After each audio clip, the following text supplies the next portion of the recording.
자, 아브라함이 이삭의 배우자를 찾기 위해서 늙은 종을 고향 땅에 보냈지요. 하나님의 은혜로 또 기도했던 대로 이 늙은 종이 하나님께서 예비하셨던 이삭의 배우자 될 사람을 만나게 됩니다.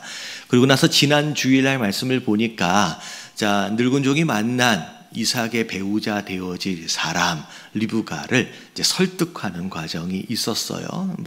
과장하고 포장했던 그런 모습이 아닌 진실한 그런 마음으로 또 이야기가 나눠질 때 이제 결국은 리브가가 리브가와 리브가의 가족들이 함께 이제 만나게 되는 상황들이 이제 되었죠. 지난주의 말씀은 굉장히 본문 말씀이 굉장히 길었어요.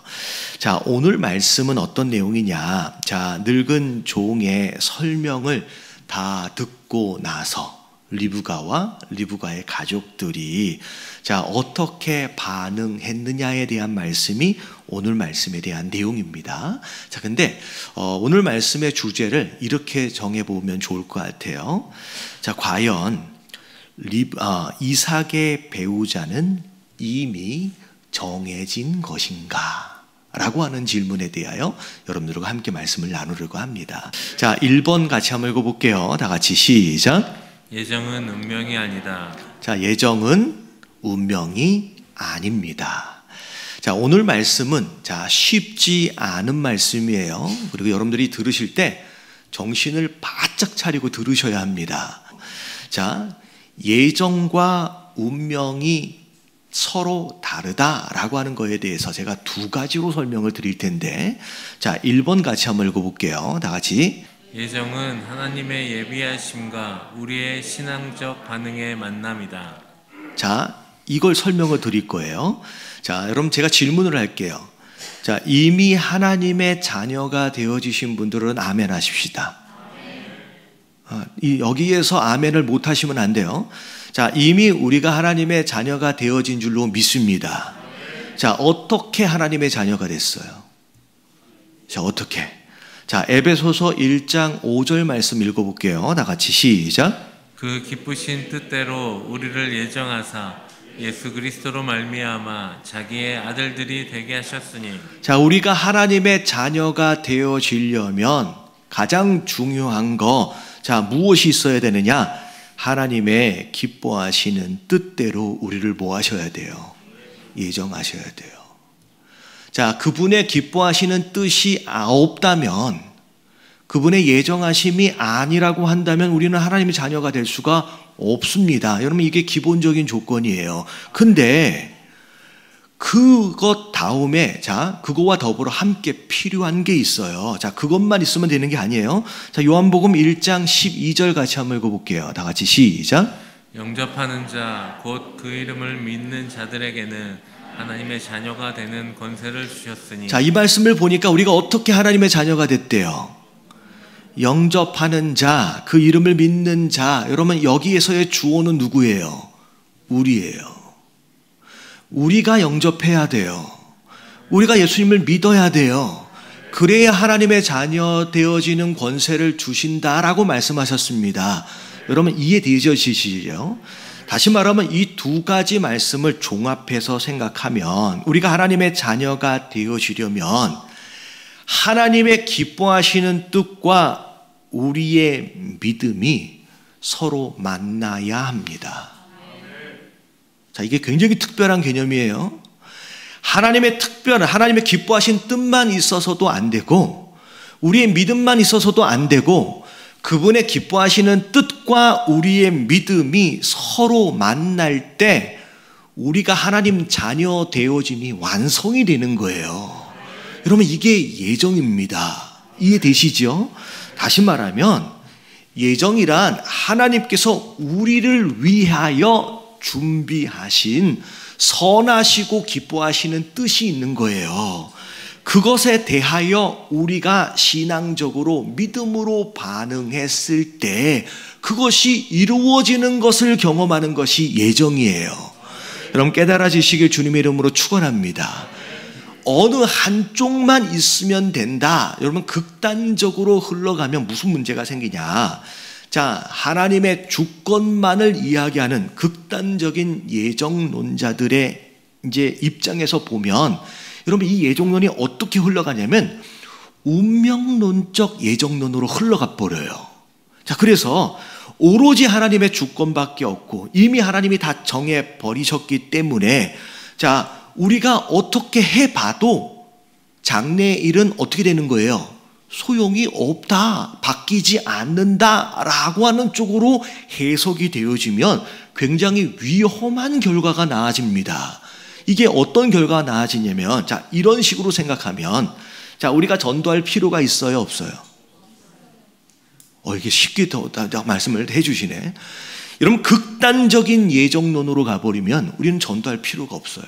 왜냐하면 이미 정해져 있잖아요.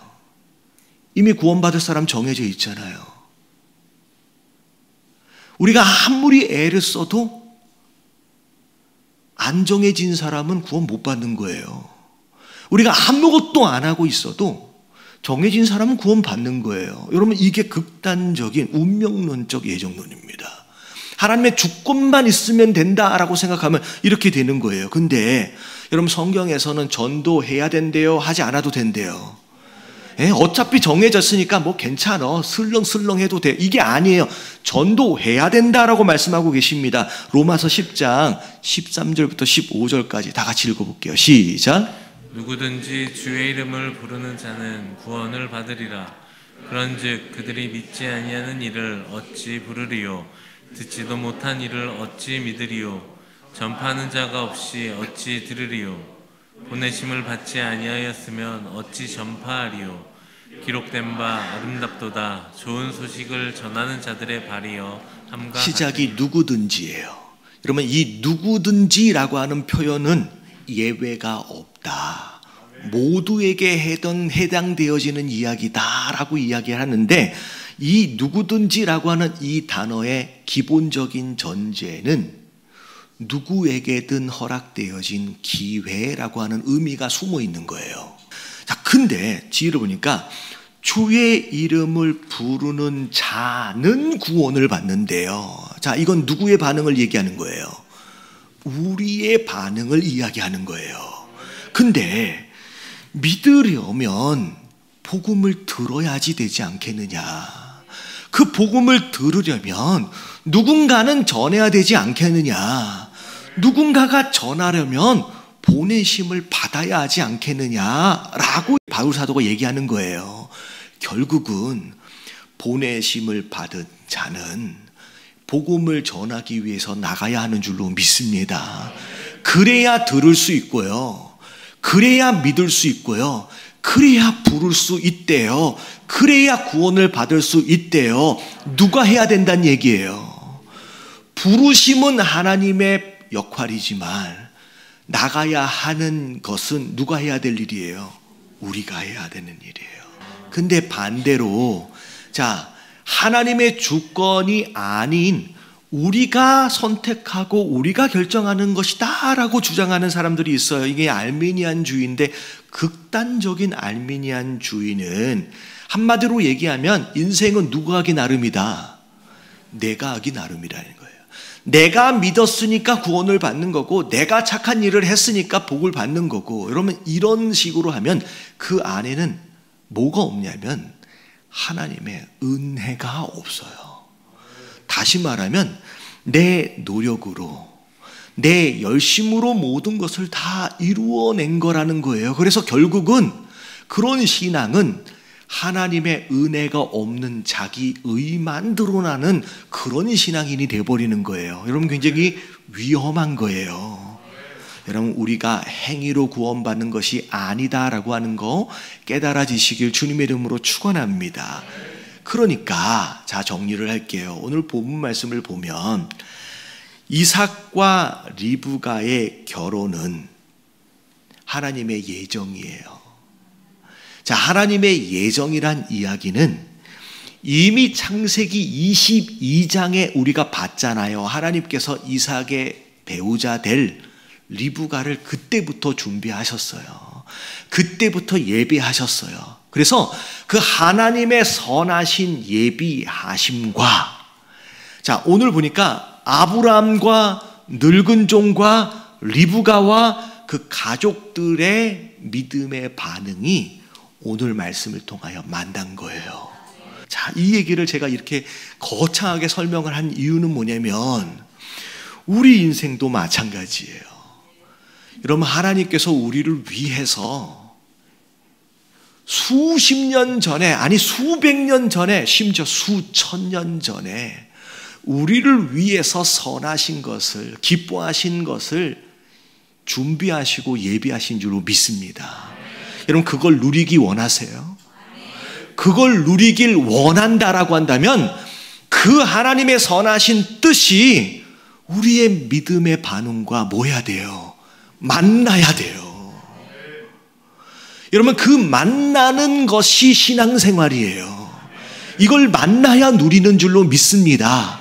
아무리 하나님이 우리를 위해서 좋은 것을 예비하셔도 우리가 그것에 대하여 믿음으로 반응해내지를 않으면요, 평생 누리지 못한 거예요.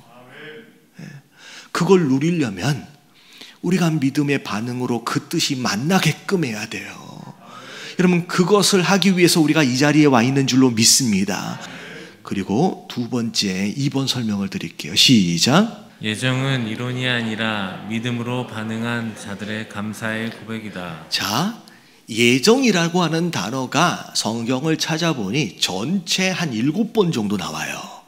구약에 한 번이 나오고 신약이 6번 정도가 나옵니다. 근데 예정에 관한 말씀의 특징을 보면, 자, 일반적으로 운명론적으로 생각하는 것처럼 미래를 바라보는 운명론적 관점에서 쓰여진 적은 단 한 번도 없습니다. 다 어떤 관점에서 쓰여졌냐면 이미 믿음으로 반응한 사람들이 지나온 과거를 되돌아보는 관점에서 쓰여진 게 예정이란 단어예요. 자, 이해되시죠? 지금 현재에서 미래를 바라보면서 예정을 얘기하지 않아요.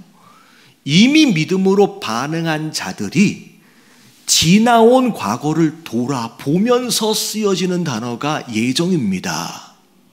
그래서 어떤 느낌으로 쓰여졌는지를 보면 나는 어떻게 해도 소용없어 라고 하는 불행한 운명에 대한 안타까움의 어조로 쓰여진 게 아니라 나같이 부족한 사람에게 이렇게 귀한 은혜를 허락하셨는가에 대한 감사로 쓰여진 게 예정이에요.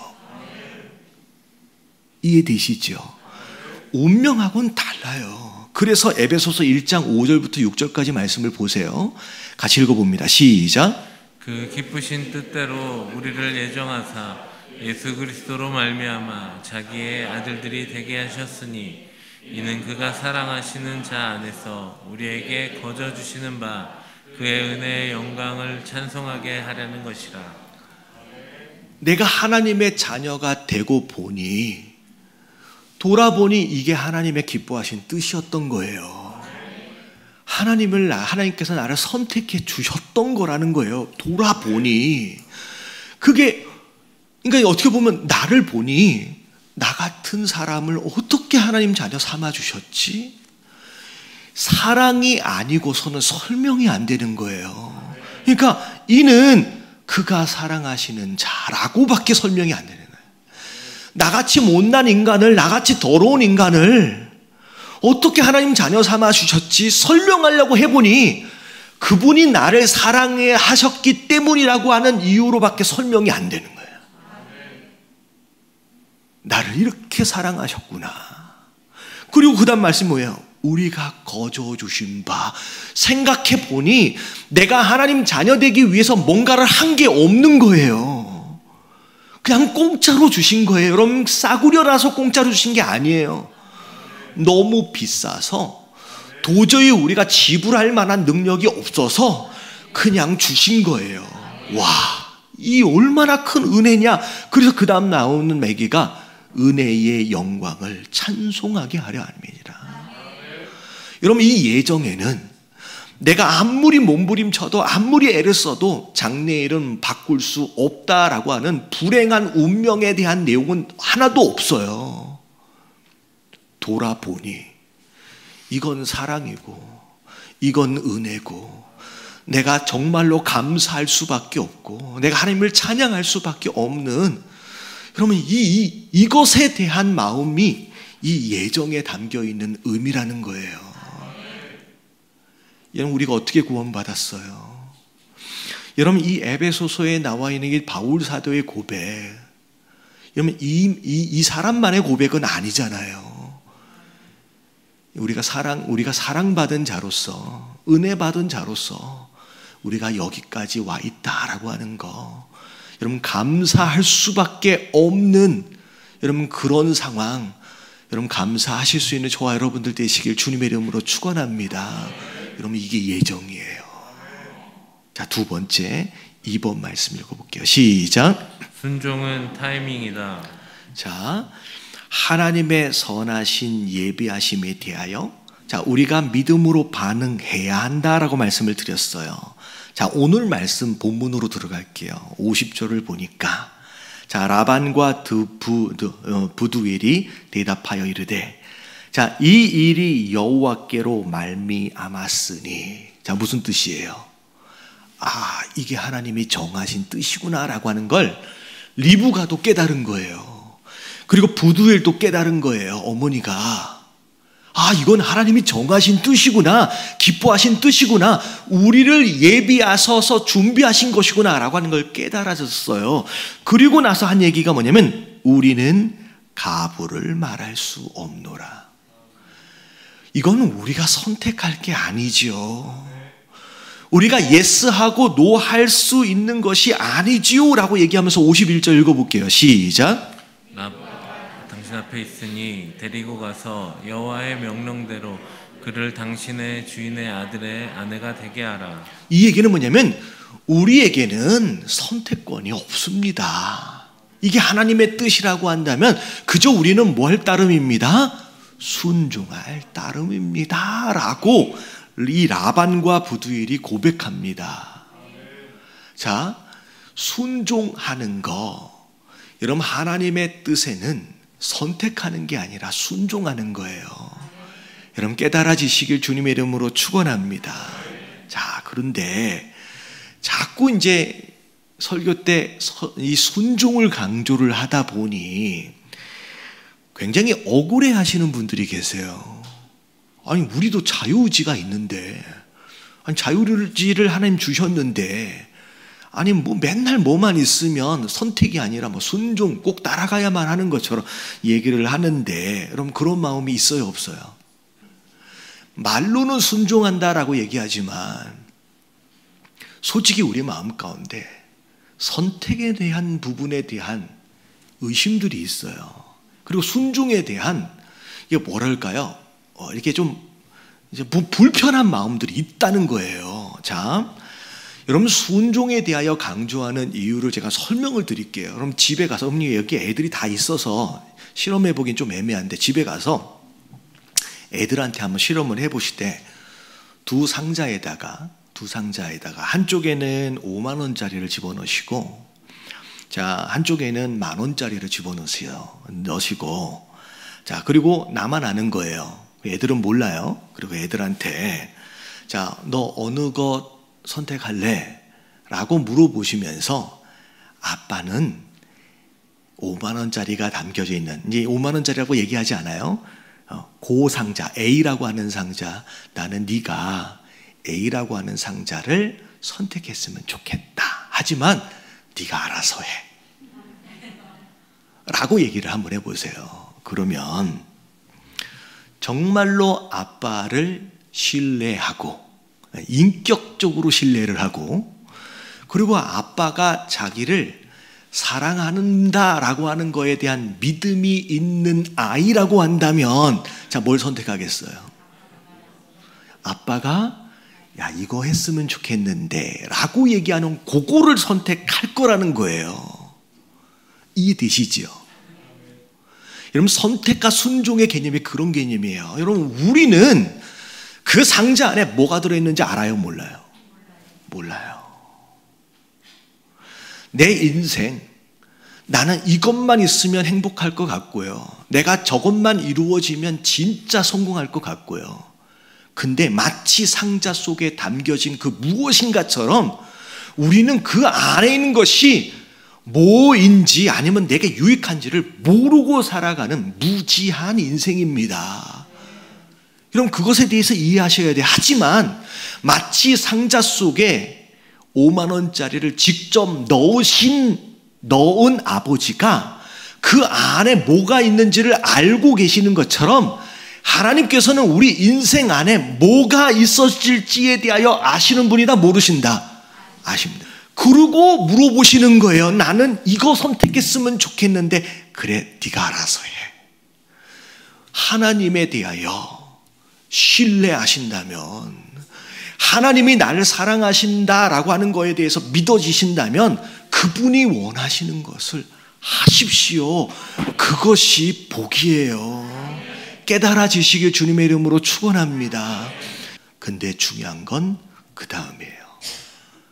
자, 오늘 말씀을 보니까, 자, 리브가도 그렇고 가족들도 그렇고 당연히 순종해야지요 라고 했더니 그 늙은 종이 하나님께 영광을 돌립니다. 이게 다 누가 하시는 일이에요? 그러면 하나님이 하시는 일인 거예요. 어찌 보면 리브가도 그의 가족들도 믿음으로 반응하는 그 모습들조차도 이게 하나님의 은혜인 거예요. 그러니까 하나님께 막 감사를 합니다. 그리고 나서 54절을 보니까 이 늙은 종이 일찍 일어나자마자 짐을 쌉니다. 이제 우리 주인에게로 돌아가야 합니다. 리브가 데리고. 그랬더니 55절에 이 가족들이, 리브가의 가족들이, 아니 벌써 가려고요? 아니 어제 왔는데, 그래도 함께 지냈던 우리 그 여동생, 내 딸, 그래도 한 일주일이라도, 한 열흘이라도 좀 머물러서 좀 위로하고, 이게 가면 언제 올지 모르잖아요. 그러니까 서로 그런 시간을 좀 주십시오 라고 했더니 56절을 보니까 나를 만류하지 마시옵소서. 다시 말하면 나는 지금 가야 되겠다는 얘기예요. 그리고 나서 그 가족들이 리브가에게 또 물어봅니다. 그래, 그러면 리브가한테 물어보자. 너는 어떻게 생각하냐? 라고 했더니 58절에 보니까 리브가도 내가 가겠습니다. 자, 언제 가는 거예요? 여러분, 일주일 뒤가 아니에요. 열흘 뒤가 아니에요. 지금 가겠다라고 얘기합니다. 여러분, 사단이 유혹하는 소위 말하면 전략들 가운데 하나가 뭐냐면 이런 거예요. 순종. 그래 넌 뭐 교회 다니니까 해야지. 근데 오늘은 바쁘니까 내일 하면 어떨까? 야, 새털같이 많은 날들, 야, 다음 주에 한다고 뭐 하늘이 무너지냐? 순종 언제 하세요? 지금 하자 해야 되는데 사탄은 다음에 하세요. 내일 하세요. 여러분, 솔직히 미루다가 못한 순종이 얼마나 많아요? 생각해 보자고요. 제가 이렇게 하겠습니다 라고 결단했음에도 불구하고, 하나님의 뜻이 그겁니다 라고 알았음에도 불구하고 미루다가 못한 순종이 얼마나 많냐는 거예요. 여러분, 미루고 있던 순종이 있다라고 한다면 여러분, 오늘 하십시오. 그래서 하나님께서 우리를 위해서 태초부터 예비하신 그 선하신 뜻과 우리의 믿음의 반응이 오늘 만나도록 하십시오. 그래서 하나님의 선하신 뜻을 우리 삶 가운데서 풍성하게 누리시는 저와 여러분들 되시길 주님의 이름으로 축원합니다.